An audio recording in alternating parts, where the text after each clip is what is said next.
على رسوله الكريم أما بعد قال الله تعالى إن الله يحب التوابين ويحب المتطهرين وقال الله تعالى في موضع آخر يا أيها الذين آمنوا إذا قمتم إلى الصلاة فاغسلوا وجوهكم وأيديكم إلى المرافق وامسحوا برؤوسكم وأرجلكم إلى الكعبين وإن كنتم جنبا فطهروا وقال النبي صلى الله عليه وسلم إنما الأعمال بالنيات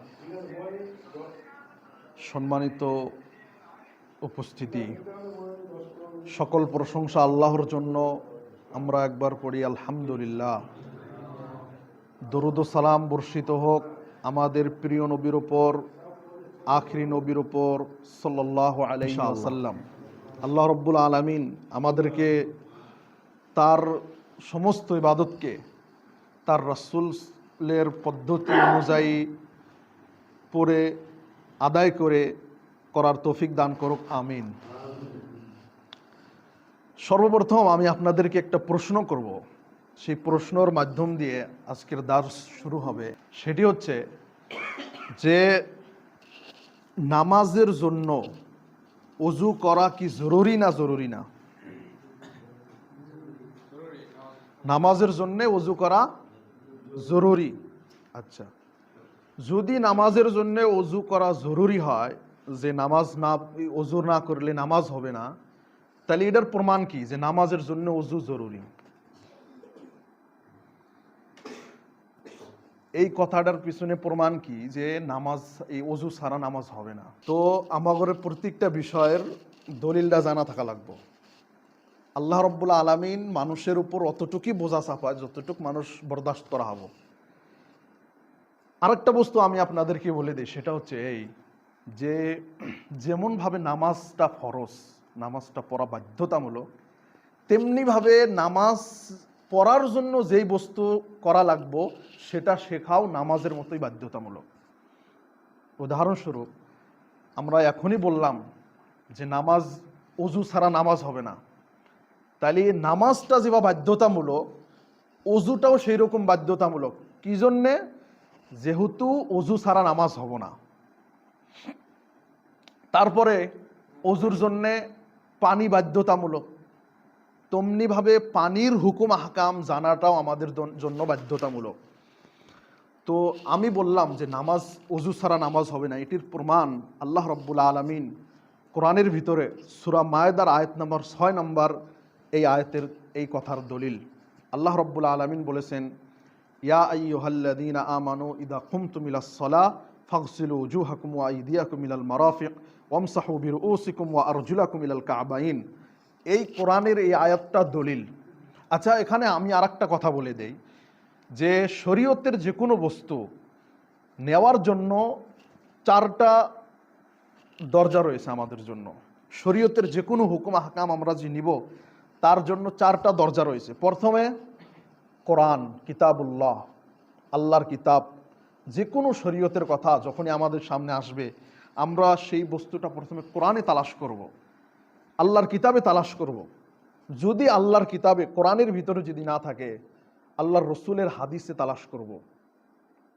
যদি হাদিসের ভিতরে না থাকে, তাহলে ইজমা, মানে ওই মাসলাটার উপরে আল্লাহর রসুলের পরবর্তী থেকে আজ পর্যন্ত যত আলেম উলামা, বড় বড় ফকিহ, বড় বড় ইমামগণ গুজরে গিয়েছেন, তারা এই বিষয়ে কি মত দিয়েছে, তাদের কথা, বক্তব্য আমরা তালাশ করব। কখন? যখন কোরআনেও থাকবে না, হাদিসও থাকবে না, যখন ইজমাও থাকবে না, তখন আমাদেরকে আশ্রয় নিতে হবে কিয়াস।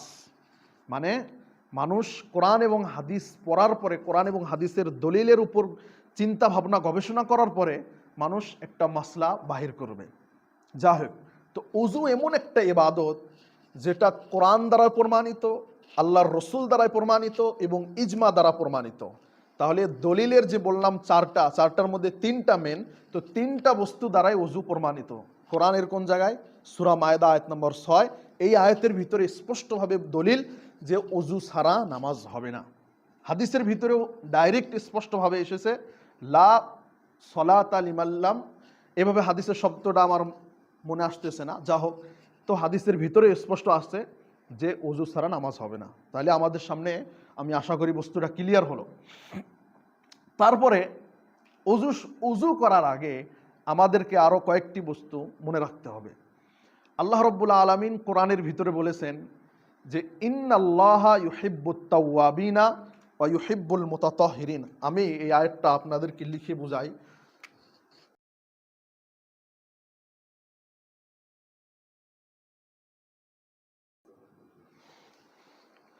এই আয়াতের ভিতরে আল্লাহ রাব্বুল আলামিন বলতেছেন, ইন্না মানে আমরা সবাই জানি নিশ্চয়, ইন্নাল্লাহা নিশ্চয় আল্লাহ রাব্বুল আলামিন, ইউহিব্বু মানে পছন্দ করে, ভালোবাসে, নিশ্চয় আল্লাহ রাব্বুল আলামিন ভালোবাসেন তাওয়াবিনা তওবাকারীদেরকে, এবং ওয়াও মানে এবং, ইউহিব্বু ভালোবাসেন মুতাতাহহিরিন যারা পাক পবিত্রতা অর্জন করে। এখন আমাদেরকে মনে রাখতে হবে যে যে ব্যক্তি তৌবা করে তাকে আরবি ভাষায় বলা হয় তাইব। যে ব্যক্তি তৌবা করে আরবি ভাষায় তাকে বলা হয় তাইব। আর একটা শব্দের এই তো যারা তৌবা করে, তৌবাকারী, মানে এটা আমরা যদি গ্রামেটিকলি দেখি এই শব্দটি হচ্ছে সাবজেক্ট। গ্রামেটিকলি এই তৌবাকারীর জন্য আর একটা শব্দ ব্যবহার হয়, সেটি হচ্ছে তাওয়াব।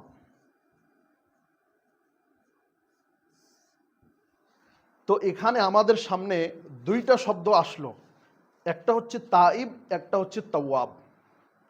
আমরা যখন কোরআনের এই আয়াতের ভিতরে যখন চিন্তা ভাবনা করব, আল্লাহ রাব্বুল আলামিন এখানে তাইব শব্দ ব্যবহার করেননি, বরং আল্লাহ রাব্বুল আলামিন এখানে তাওয়াব শব্দ ব্যবহার করেছেন। এর পিছনে রিজনটা কি?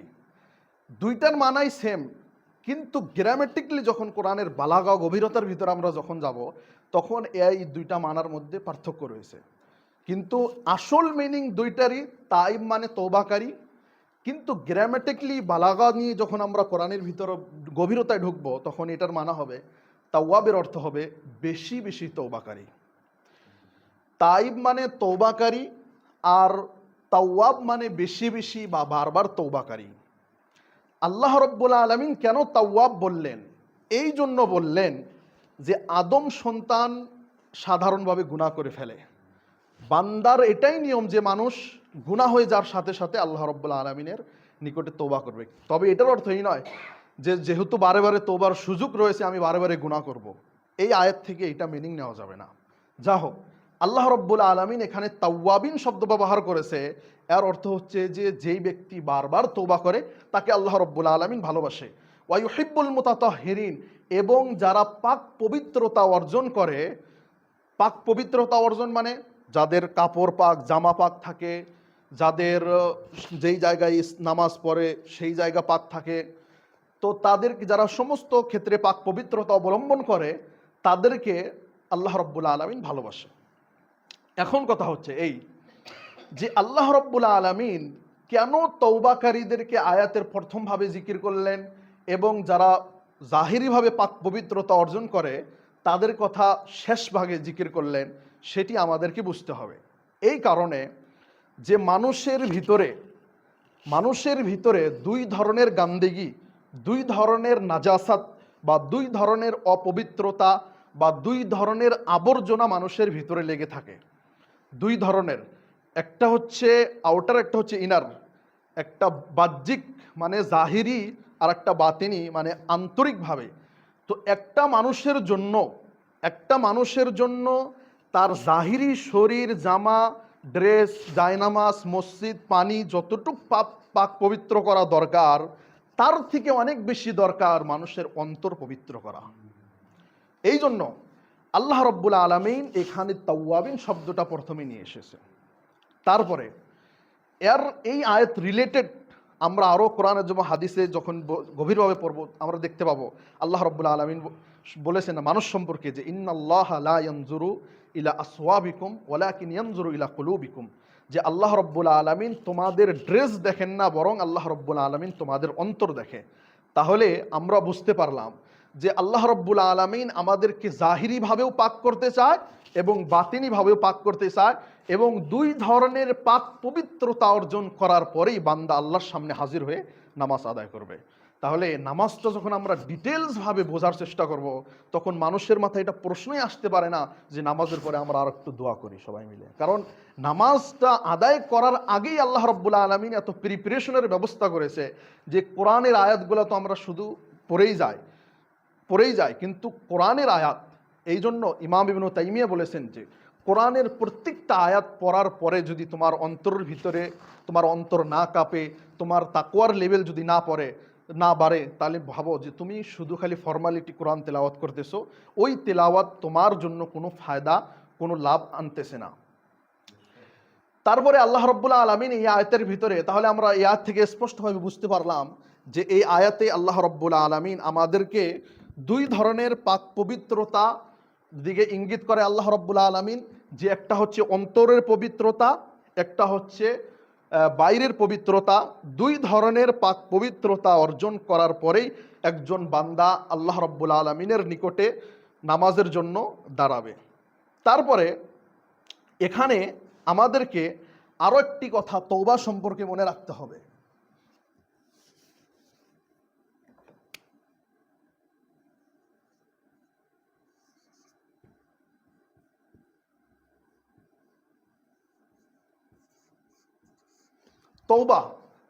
তওবা শব্দের অর্থ কি? তওবা শব্দের অর্থ হচ্ছে ফিরে আসা। তওবা শব্দের অর্থ আল্লাহর দিকে ফিরে আসা। তওবা শব্দের অর্থ হচ্ছে আল্লাহর দিকে ফিরে আসা, বা আমরা আমাদের বর্তমান প্রচলিত ভাষা আমরা বলতে পারি ইউটার্ন নেওয়া, যে হে বান্দা তুমি অনেক গুনাহ করেছো, একটু আল্লাহর দিকে ফিরে আসো। এটাই হচ্ছে তওবা। এখন তওবা সম্পর্কে আরও একটি কথা আমাদেরকে মনে রাখতে হবে, সেটি হচ্ছে এই যে তওবা শুধুমাত্র গুনাহ করার পরেই যে আমরা তওবা করবো এমন নয়। মানে তওবা মানে কি? তওবা মানে আল্লাহর নিকটে ক্ষমা চাওয়া। সহজ ভাষায় যদি আমরা বুঝতে পারি যে আল্লাহর দিকে ফিরে আসা, আল্লাহর নিকটে ক্ষমা চাওয়া। যে এখন যদি আমাদের মাথায় থাকে যে তওবা শুধুমাত্র গুনাহ করার পরে আমরা তওবা করব, এটি ভুল হিসাব। হর হালাত প্রত্যেক সময় তওবা করতে হবে। এর দলিল কি?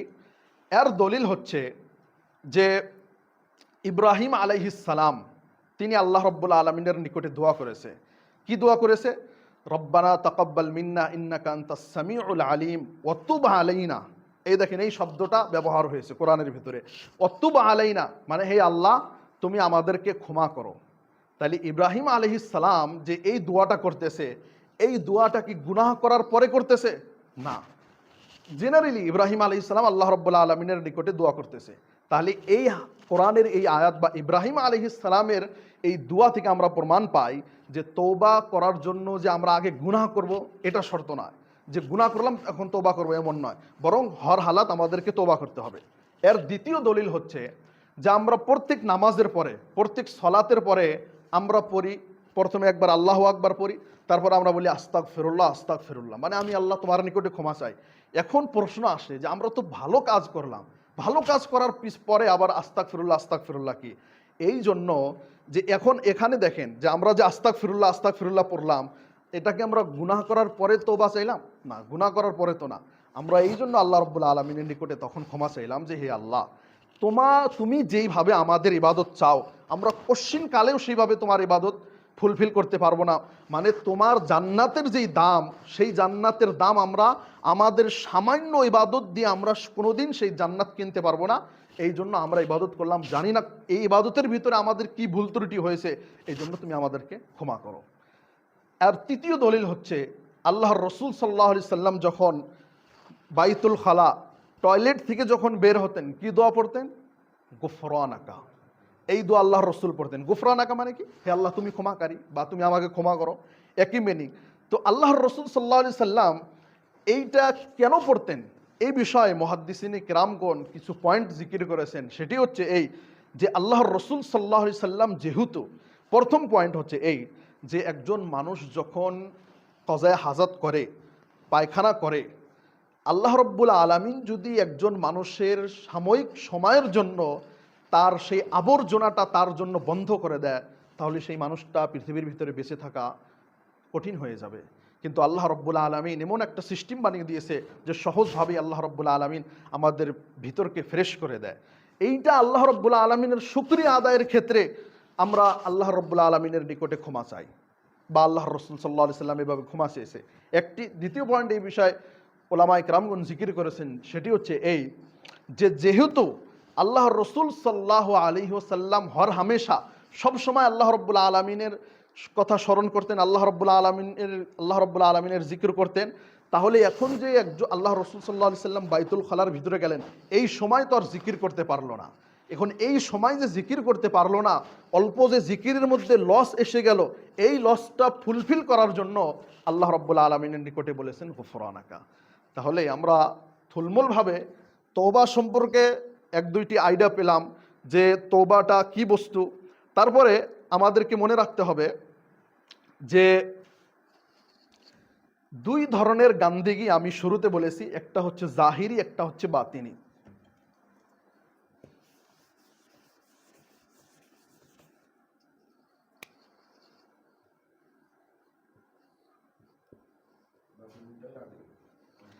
হাদাস, হাদাস এই আরবি টার্মিনোলজিটা আপনারা মনে রাখবেন। হাদাস মানে কি?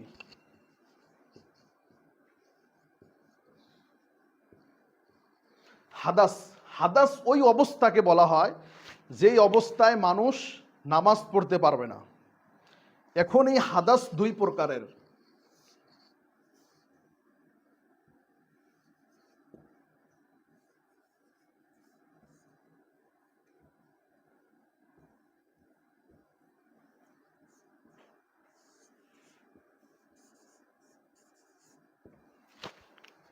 হাদাস দুই প্রকার, একটা আসগর,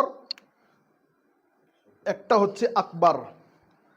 হাদাস এই বস্তুটা আপনারা সবাই ভালো করে বোঝেন যে হাদাস দুই প্রকার। হাদাস দুই প্রকার, একটা হচ্ছে আসগর, একটা হচ্ছে আকবার। এখানে আমি আর একটা বস্তু বলে দেই যে আসলে এই বস্তুগুলা শুধুমাত্র মাদ্রাসার ভিতরেই শেখানো হয়, আমভাবে কোনো জায়গায় শেখানো হয় না। এখন আমি যদি আপনাদেরকে বলি যে ইসলাম শুধু তারাই শিখবে যারা মাদ্রাসায় পড়ে, তাহলে কথাটা কি শুদ্ধ হবে? কোশ্চিন কালেও শুদ্ধ হবে না। প্রত্যেকটা মানুষকে, যে মানুষ মাদ্রাসায় পড়ুক বা না পড়ুক, তাকে ইসলাম শেখার হক রয়েছে। যেমনভাবে প্রত্যেকটা মানুষের খাওয়া দাওয়ার প্রয়োজন রয়েছে, তার থেকে বেশি ইসলাম শেখা বোঝার প্রয়োজন রয়েছে। তো এই জন্য যেহেতু অনেক ক্ষেত্রে একটু কঠিন বিষয় আসতে পারে, আপনারা ধৈর্য সহকারে বুঝবেন। কোনো মানুষ যদি আমার দার্সে ক্লাসে যদি না বোঝে, সেটা আমি নিজে দায়িত্ব নিব যে আমি আমার ভিতরে দুর্বলতা আমি আপনাকে বুঝাতে পারিনি। আপনি একবার না বুঝতে পারলে আমাকে প্রশ্ন করবেন। হাদাস ওই অবস্থাকে বলা হয় যেই অবস্থা থাকলে মানুষ নামাজ পড়তে পারবে না। হাদাসের দুই প্রকার, একটি হচ্ছে হাদাসে আসগার, একটি হচ্ছে আকবার। একটি হচ্ছে ছোট নাপাকি, একটি হচ্ছে বড় নাপাকি। আসগার বলা হয় যেমন আপনার অজু নষ্ট হয় কোন কোন কারণে, যেমন আপনি বায়ু খারিজ করেছেন, হাওয়া খারিজ করেছেন, পেশাব পায়খানা করেছেন, এখন আপনাকে অজু করতে হবে, তারপরে আপনি নামাজ আদায় করতে পারবেন। তো যেই কামগুলো ছোট নাপাকি, যেটাকে বলি যে পেশাব পায়খানা, আরও বায়ু খারিজ হওয়া, এই কারণে অজু করতে হয়, তারপরে নামাজ পড়তে হয়, এটাকে বলা হয় হাদাসে আসগার। আর হাদাসে আকবার বলা হয় যেটা বড় নাপাকি, যার জন্য গোসল ফরজ হয়। এখন কি কি কারণে গোসল ফরজ হয় সেটা আমরা যদি এখান থেকে ডিটেলস আরম্ভ করি, তাহলে আমাদের চ্যাপ্টার বদলে যাবে। আমরা অন্য সময় সেটা আলোচনা করব। তো আমরা বলতে পারি যে হাদাস দুই প্রকার, একটি হচ্ছে ছোট নাপাকি, মানে হাদাস আমরা বাংলা ভাষা, নিজের ভাষা আমরা বলতে পারি নাপাকি। তো এটি দুই প্রকার, একটি হচ্ছে ছোট, একটি হচ্ছে বড়। তো ছোট নাপাকি থেকে আমরা যদি ছোট নাপাকি হয়ে যায় তাহলে অজু নষ্ট হয়ে যায়, মানুষ অজু করবে, তারপরে মানুষ অজু করে নামাজ আদায় করবে। তারপরে আমাদের জন্য আরো একটি বস্তু মনে রাখতে হবে যে কন্ডিশন কাকে বলে।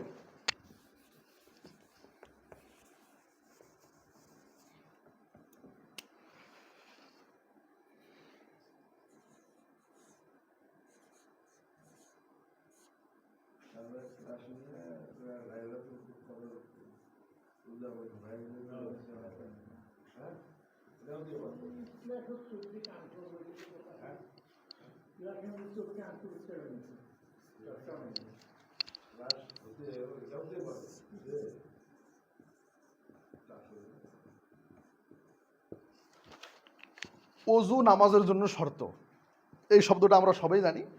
অজু নামাজের জন্য শর্ত, শর্তকে ইংরেজিতে বলা হয় কন্ডিশন। তো শর্ত কাকে বলা হয়? শর্ত বলা হয় যে কোনো ইবাদতের ওই ইবাদতটা শুরু করার আগে যেই বস্তুগুলা করা বাধ্যতামূলক তাকে বলা হয় শর্ত। ওই ইবাদতটা ওই আমলটা শুরু করার আগে যেই কাজগুলো করা হয় সেই কাজগুলো বাধ্যতামূলক তাকে বলা হয় শর্ত। উদাহরণস্বরূপ, আপনি হজ করতে যাবেন, হজ করার জন্য আপনাকে পাসপোর্ট ভিসা লাগবে। আপনি পাসপোর্ট ভিসা ছাড়া হজ করতে পারবেন না। তাহলে এই হজ, এই পাসপোর্ট ভিসা এর জন্য, হজের জন্য কন্ডিশন হয়ে গেল। তেমনিভাবে নামাজের জন্য অজু শর্ত, মানে নামাজের আগে আপনাকে অজু করতে হবে। তো এইটা আমাদেরকে মনে রাখতে হবে যে নামাজের আগে প্রায় 8-9টা শর্ত রয়েছে, 7-8টা শর্ত রয়েছে। তার মধ্যে একটা বড় শর্ত হচ্ছে অজু, যে এই অজু নামাজের জন্য শর্ত। এবং এই শর্ত ওই কাজকে বলা হয় যা ইবাদতের পূর্বে শুরু করা হয়, সেই কাজটা ব্যতীত অজু, সেই নামাজ শুদ্ধ হবে না, যেমন অজু। তারপরে আমাদেরকে অজু সম্পর্কে আরও 1-2টি কথা মনে রাখতে হবে। সেটি হচ্ছে এই যে আজকের দার্সটা একটু লম্বা, এরপরে আর অত লম্বা হবে না। বেসিক বস্তু বোঝানোর পরে যে আরবি ভাষায় শব্দ ব্যবহার হয়, যেমন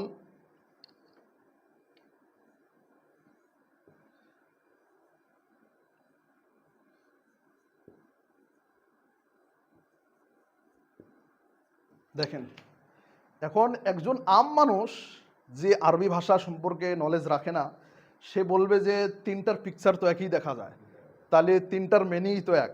কিন্তু 3টার মিনিংয়ের মধ্যে অনেক বড় পার্থক্য রয়েছে। আর আরবি ভাষার ভিতরে আমরা যদি গ্রামেটিক্যালি জানতে চাই, এই যে আরবি ভাষার ভিতরে যে আমরা জবর দেই, জের দেই, পেশ দেই, যেটাকে আমরা ভাওয়েলস বলতে পারি, তো এই জবর জেরের অনেক মায়ের রয়েছে। এক জবর জেরের মধ্যে মিনিং আসমান থেকে জমিন হয়ে যায় একদম। কিভাবে? আমরা উদাহরণস্বরূপ সূরা ফাতিহার ভিতরে আমরা পড়ি যে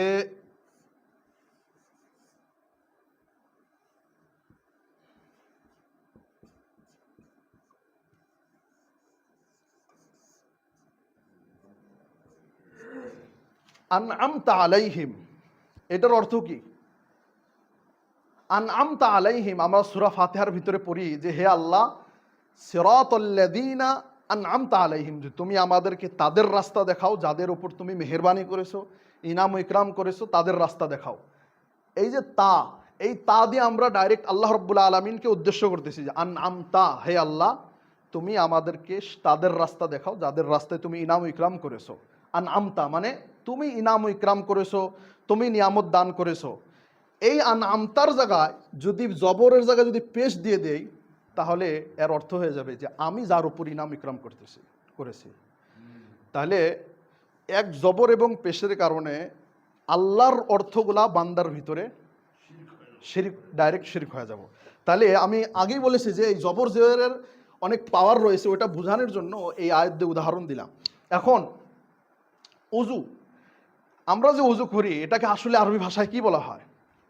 আরবি ভাষায় আমরা যে অজু করি এটাকে বলা হয় উজু। উজু, উজু মানে ওয়াওর উপর পেশ দিয়ে উজু। যখন আমরা ওয়াওর উপর পেশ দিব তখন এটার অর্থ হবে যে আমরা যে অজু করি, এই যে পানি দিয়ে হাত ধুই, নাকে পানি দেই, মানে ওয়ার্কিং যেটা আমরা করি এটাকে অজু, উজু বলা হয়। আর এটা সেম থাকবে যখন ওর উপর জাবার থাকবে, তখন এটার অর্থ হবে, তখন এটার অর্থ হবে পানি, ওয়াজু। যখন ওর উপর জাবার দিয়ে আমরা এর মিনিং নিব তখন এর অর্থ হবে পানি। ওর উপর যখন পেশ দিব তখন এর অর্থ হবে উজু, মানে আমরা যে উজু করি এটাকে বুঝাবে। আর যখন ওর নিচে জের দিব উইজু, তখন এটার অর্থ হবে যেই পাত্রতে আমরা পানি রেখে উজু করি সেই পাত্র। তো এটা হচ্ছে আরবি ভাষার একটা প্রশস্ততা। তো উজু বললে যে আমরা উজু করি সেটা উদ্দেশ্য হবে, এবং ওয়াজু বললে সেই পানি উদ্দেশ্য হবে, ভিজু বললে যেই বাসনে বা যেই বদনাতে আমরা পানি রেখে উজু করি সেটা উদ্দেশ্য হবে। তো আমরা এখন অজুর আয়াতটা এখানে লিখব। অজুর আয়াতটা লেখার পরে আজকে আমাদের বক্তব্য শেষ হয়ে যাবে। অজুর আয়াতটা হচ্ছে যে ইয়া আইয়ুহাল্লাযীনা আমানু ইযা কুমতুম ইলাস সালাহ ফাগসিলু।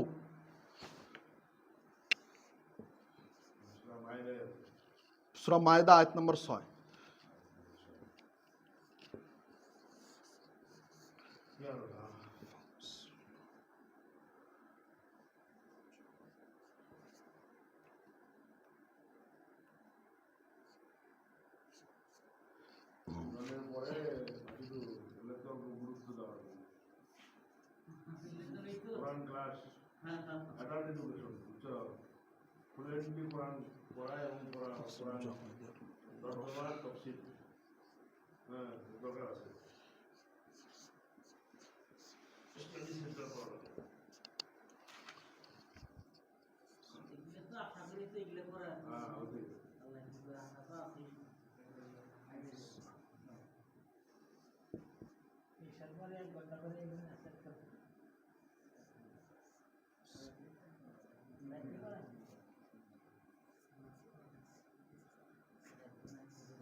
তো আয়াত আরও লম্বা আছে, শুরুর আমি অংশটা বাদ দিলাম যেহেতু মেন ইন্ডিকেট এই 4টা বস্তু এখানে করা হবো। আল্লাহ রাব্বুল আলামিন বলেছেন যে ইয়া আইয়ুহাল্লাযীনা আমানু, হে ঈমানদারগণ। তো এই আয়াতের ভিতরে আল্লাহ রাব্বুল আলামিন সম্বোধন করেছেন কাদেরকে? ঈমানদারদেরকে। তাহলে আমরা বুঝলাম যে যারা কাফের তাদের উপর নামাজ তো দূরের কথা, তো প্রথমে তাদেরকে ইসলাম আনতে হবে, তারপরে তাদেরকে নামাজের হুকুম আহকাম সমস্ত বস্তু লাগু হবে। ইয়া আইয়ুহাল্লাযীনা আমানু ইযা কুমতুম ইলাস সালাহ, যখন তোমরা নামাজের জন্য দাঁড়াবা। এটা শাব্দিক অর্থ।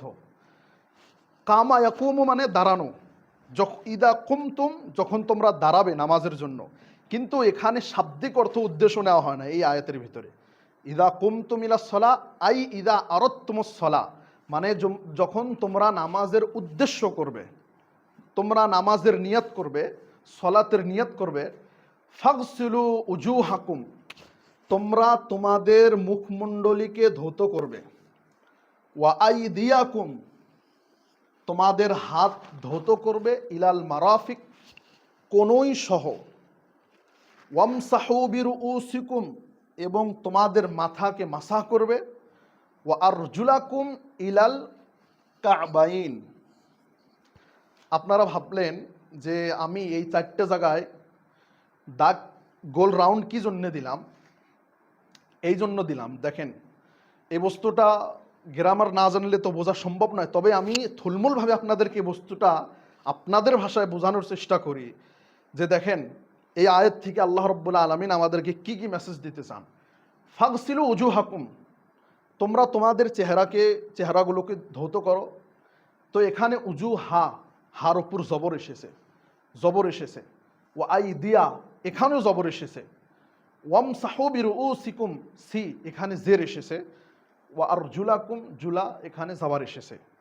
এখানে আমাদেরকে বুঝতে হবে যে আরবি ভাষার ভিতরে আমরা যেমন ইংরেজি ভাষার ভিতরে যখন আমরা কোনো সেন্টেন্স বানাই, তো সেন্টেন্সের মধ্যে 3টা বস্তু থাকে, একটা সাবজেক্ট, একটা ভার্ব, একটা অবজেক্ট।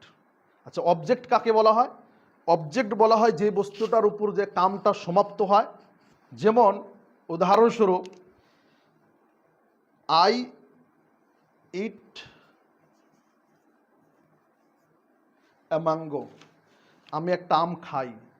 তো আইটা কি? আই সাবজেক্ট, ইট ভার্ব, আর ম্যাঙ্গো হচ্ছে অবজেক্ট। মানে আমার খাওয়ার কাজটা যেই জায়গায় গিয়ে সমাপ্ত হলো সেটাই হচ্ছে অবজেক্ট। তো আরবি ভাষার ভিতরে যে অবজেক্টকে বলা হয় মাফউল, আর যেটা মাফউল হয় আরবি ভাষার ভিতরে সেটা সব সময় জাবার হয়, তাহলে ফাগসিলু, তোমরা ধৌত করো। ফাগসিলু, তোমরা ধৌত করো। কি ধৌত করো? উজুহাকুম, তোমাদের চেহারা। তাহলে যে বস্তুটা করার উদ্দেশ্য দিলেও যেই বস্তুটার মধ্যে গিয়ে কাজ শেষ হলো সেটা মাফউল, আর মাফউল হওয়ার কারণে এখানে জবর আসলো। ফাগসিলু উজুহাকুম, তোমরা তোমাদের চেহারাকে ধৌত করো। ওয়া আইদিয়াকুম, এবং তোমাদের হাতকে ধৌত করো। ইলাল মারাফিক, মিরফাকুন সিঙ্গুলার, মারাফিক প্লুরাল। এর অর্থ হচ্ছে কোনই। কোনই কাকে বলে? কোনই এই যে জয়েন্টটা, দুই হাড্ডির মধ্যে যে এই জয়েন্টটা, এটাকে কোনই বলে।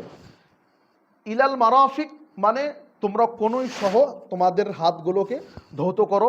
ওয়ামসাহু বিরুউসিকুম, এবং তোমাদের মাথাকে মাসাহ করো। এখানে দেখেন তারতিব রাখার পরে আয়াতের জবর জবর দুই জায়গায় তারতিব, তারপরে তিন নাম্বারে আসলো যে তোমরা তোমাদের মাথাকে মাসাহ করো। যদি ওয়ামসাহু শব্দটা না আসতো আর বা শব্দটা না আসতো, তাহলে মিনিং হতো যে তোমরা তোমাদের মাথাকেও ধৌত করো। তারপরে আপনি চিন্তা করেন যে এখন যেহেতু এক জায়গায় জবর আসলো, দ্বিতীয় জায়গায় জবর, ঠিক আছে, এতটুকু এই জায়গায় জের আসলো, তাহলে তো এই জায়গায়ও জের আসা দরকার, যে ওয়ামসাহু বিরুউসিকুম, তোমরা তোমাদের মাথাকে মাসাহ করো। ওয়া আরজুলিকুম, তাহলে এখানেও জের আসার কথা। এখানে জের এই জন্য আসেনি যে এখানে যে জাবার এসেছে, এই যে অবজেক্ট, এই যে মাফুলটা, এইটার কানেকশন, এই অবজেক্টের কানেকশন এইটার সাথে না, বরং এই অবজেক্টের কানেকশনটা হচ্ছে এইটার সাথে, এবং এই অবজেক্টের কানেকশনটা হচ্ছে এটার সাথে। এই জন্য আর জুলাকুম শব্দ বলে এটা উদ্দেশ্য করেছে যে তোমরা মাথা তো মাসাহ করবে, ঠিক আছে, কিন্তু চতুর্থ নাম্বারে যে আল্লাহ রাব্বুল আলামিন এই আয়াতের ভিতরে বলেছে ওয়া আর জুলাকুম, যে তোমরা তোমাদের পাকে ধৌত করবে। যদি এই আর জুলিকুম যদি থাকতো, তাহলে এর অর্থ হতো যে তোমরা তোমাদের পাকে মাসাহ করো। আর যদি এখানে জের থাকতো, তাহলে পাকে মাসা করার আদেশ করা হতো। যখন এখানে জের নাই, জবর রয়েছে, কোরআন খুলে দেখবেন আপনারা, জবর রয়েছে সেখানে, তো আর জুলাকুম শব্দ এসেছে। তো এখন যখন জবর এসেছে, তাহলে আমাদেরকে বোঝা গেল, তাহলে আমাদেরকে বুঝতে হবে যে এই যে অবজেক্টটা এখানে ব্যবহার হয়েছে, এই যে মাফুলটা এখানে ব্যবহার হয়েছে, এই মাফুলটার কানেকশন এই দ্বিতীয় নাম্বারের সাথে, এবং দ্বিতীয় নাম্বারের কানেকশনটা হচ্ছে প্রথম নাম্বারের সাথে। তাহলে এই আয়াতের ভিতরে আল্লাহ রাব্বুল আলামিন মূল চারটি কথা বললেন, যে তোমরা তোমাদের চেহারাকে ধৌত করো, তোমরা তোমাদের হাত ধৌত করো, মাথা মাসা করো, তারপরে তোমাদের পা ধৌত করো। এখন আপনি বলবেন, প্রশ্ন আসতে পারে যে এখানে তো চারটির কথা এসেছে, নাকে পানি দেওয়ার কথা কোথায় আসলো, কান মাসা করার কথা কোথায় আসলো? তো এই বস্তুগুলো হাদিসের ভিতরে এসেছে। এজন্য যারা আহলে কোরআন, তো আহলে কোরআন যদি যারা বলে যে কোরআনই সব কিছু, তাহলে তাদের হিসাবে তো চারটা ধুলে অজু হয়ে যাবে। আসলে এইভাবে তো নয়। তারপরে দ্বিতীয় কথা, আপনি দেখেন যে আপনারা এখানে একটা বস্তু অল্প চিন্তা করেন, যে আল্লাহ রাব্বুল আলামিন যখন এক সিরিয়ালে জবর ব্যবহার করলেন, তো মধ্যে এই বস্তুটা কেন জের আনলেন? এটা তো লাস্টেও আনতে পারতো আল্লাহ রাব্বুল আলামিন, লাস্টে কেন আনেননি? এর কারণ হচ্ছে যে আল্লাহ রাব্বুল আলামিন এই আয়াতে যেভাবে অজু ফরজ করার দলিল, তেমনিভাবে এই আয়াত থেকে আল্লাহ রাব্বুল আলামিন এটাও মেসেজ দিতে চান যে যেইভাবে তোমাদের জন্য নামাজের জন্য অজু ফরজ, তেমনিভাবে অজুর তরতিবটাও তোমাদের জন্য ফরজ। মানে একজন মানুষ যদি প্রথমে পাও ধুলো, তারপরে মুখে পানি দিল, বাও হাত ধুলো, এভাবে অজু হবে কি? হবে না। কারণ এই আয়াত স্পষ্টভাবে প্রমাণ করে যে যেভাবে অজু তোমাদের জন্য নামাজের জন্য ফরজ, তেমনিভাবে অজুর যে সিরিয়াল বাই সিরিয়াল রয়েছে, সেই সিরিয়ালটাও তোমাদের জন্য ফরজ। উল্টা সিরিয়ালে মানুষ অজু করলে তার অজু কোনোদিন আল্লাহ রাব্বুল আলামিনের দরবারে কবুল হবে না। তাহলে আমরা এখান থেকে অজু সম্পর্কে থুলমূল আলোচনা করলাম। লাস্টের একটা প্রশ্ন সম্পর্কে একটা আলোচনা করে আজকের কথা শেষ। সেটি হচ্ছে এই, যে আমরা সবাই জানি যে অজু করার জন্যে পানিটা পাক হওয়া দরকার। আমরা সবাই জানি যে অজু করার জন্য পাক পবিত্র পানি লাগবে। তাহলে এখন প্রশ্ন হচ্ছে যে আপনাকে যদি এক বদনি চা দেওয়া হয়, এক বড় ছোট বালতির যদি চা দেওয়া হয়, চা দিয়ে অজু করলে অজু হবে না নাই? সবজি ঝোল দিয়ে অজু করলে অজু হবে না নাই? শরবত দিয়ে অজু করলে অজু হবে না নাই? এটাও তো পাক বস্তু। এখন আপনি বলবেন যে অজু হবে না, প্রমাণ কি? আমার প্রশ্নটা বোঝা গেল? যে আপনাকে যদি একজন বিধর্মী মানুষ প্রশ্ন করে, সে তো আর ইসলাম সম্পর্কে জানে না, সে যদি বলে যে এই যে চা, এক বালতি চা দিলাম, অজু করো ইচ্ছা মতো। তাহলে চা দিয়ে আপনি বলবেন চা দিয়ে অজু হবে না, চা দিয়ে অজু হবে না, কোথায় লেখা রয়েছে যে চা দিয়ে অজু হবে না? তো চা দিয়ে অজু হবে না, আরও বিভিন্ন লিকুইড জাতীয় বস্তু যে রয়েছে সেটা দিয়ে অজু হবে না নাই, এটার কি প্রমাণ? তো এটা বোঝার জন্য আমাদেরকে প্রথমে বুঝতে হবে যে পানির জন্য আল্লাহ রাব্বুল আলামিন কোরআন এবং হাদিসের ভিতরে যে শব্দটা ব্যবহার করেছে সেটাকে বলা হয়েছে মাউন।